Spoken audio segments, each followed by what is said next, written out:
নমস্কার, আমি সুস্মিতা। আমার একটা নতুন ভিডিওতে আপনাদের সবাইকে স্বাগত। আশা করছি আপনারা সকলে খুব ভালোভাবে পুজো কাটিয়েছেন। সকলকে জানাই শুভ বিজয়ার আন্তরিক প্রীতি ও শুভেচ্ছা। বড়দেরকে আমার প্রণাম আর ছোটদেরকে অনেক অনেক ভালোবাসা জানিয়ে আজকের ভিডিওটা শুরু করছি।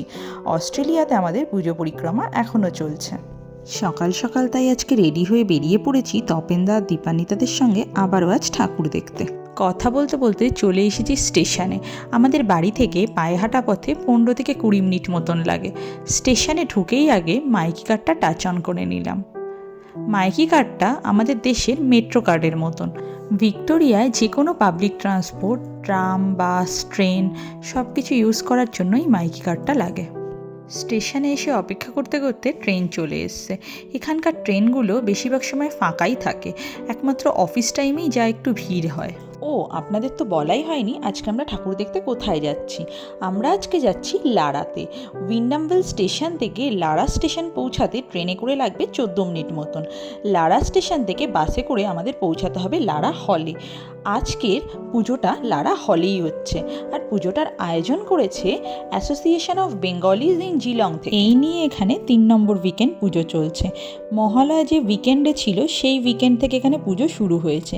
এখানকার বেশিরভাগ পুজোগুলোই উইকেন্ডে কোনো কমিউনিটি হল বা স্কুল ভাড়া করে করা হয়। লারা স্টেশনে নেমে পড়েছি, এখন রেল লাইন ক্রস করতে হবে। চলুন আপনাদেরকে দেখাই এখানে রেল ক্রসিং কীরকম হয়।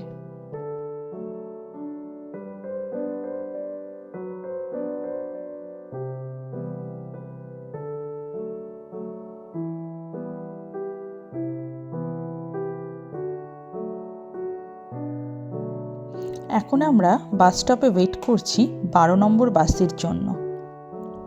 আমাদের বাস চলে এসছে। এবার বাসে উঠেই আগে মাইকি কার্ডটা টাচ অন করে নিতে হবে। আগেই আপনাদের বললাম না যে এখানকার সমস্ত পাবলিক ট্রান্সপোর্টেই মাইকি কার্ডটা লাগে, তাই জন্যই মাইকি কার্ডটা আগে টাচ অন করে নিলাম। এখানে আসার পর একটা বিষয় আমার খুব অদ্ভুত লাগতো, এখানকার বাসগুলো না সবসময় ফাঁকাই থাকে। এখন বাসে শুধু আমরা ছাড়া আর কেউ নেই। আজকের ওয়েদারটা ভীষণ সুন্দর। শীত আস্তে আস্তে কমতে শুরু করেছে। রাতের বেলা এখনও ভালোই ঠান্ডা পড়ে, কিন্তু সকালবেলা এখন সেরকম ঠান্ডা থাকছে না। বসন্তের ছোঁয়ায় চারপাশটা সবুজ হয়ে উঠেছে। আমরা পৌঁছে গেছি লারা হলে। এবার ভেতরে যাওয়া যাক।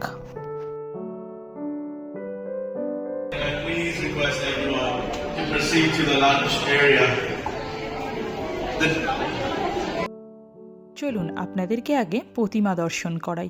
প্রতিমার সাজসজ্জা এত সুন্দর হয়েছে যে মায়ের দিক থেকে সত্যিই চোখ ফেরানো যাচ্ছে না।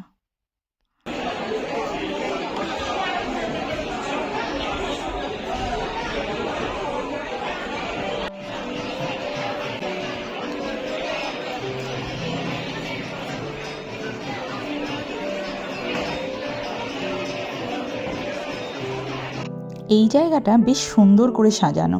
সবাই এখানে এসে সুন্দর সুন্দর ছবি তুলছিল। আমরাও এখানে বেশ কয়েকটা ছবি তুলে নিলাম।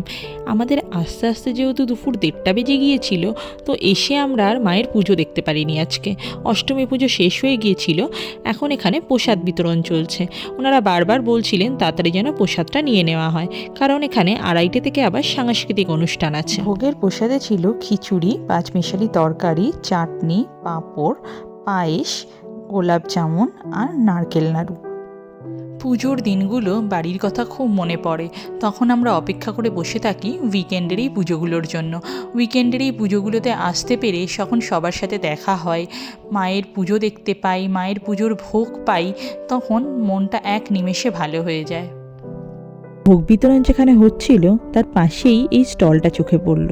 এই স্টলে অনেক কিছু পাওয়া যাচ্ছিল, খাস্তা কচুরি, ফুচকা, ঘুগনি, মোমো, আরও অনেক কিছু। সাংস্কৃতিক অনুষ্ঠানের মূল আকর্ষণ ছিল চিত্রাঙ্গদা নৃত্যনাট্য। প্রবাসের মাটিতে এত সুন্দর বাংলা নৃত্যনাট্য দেখে আমাদের মন ছুঁয়ে গিয়েছিল। কপিরাইটের জন্য আমি গানগুলো দিতে পারছি না। গানগুলো দিতে পারলে আমি নিশ্চিত আপনারাও মুগ্ধ হয়ে যেতেন।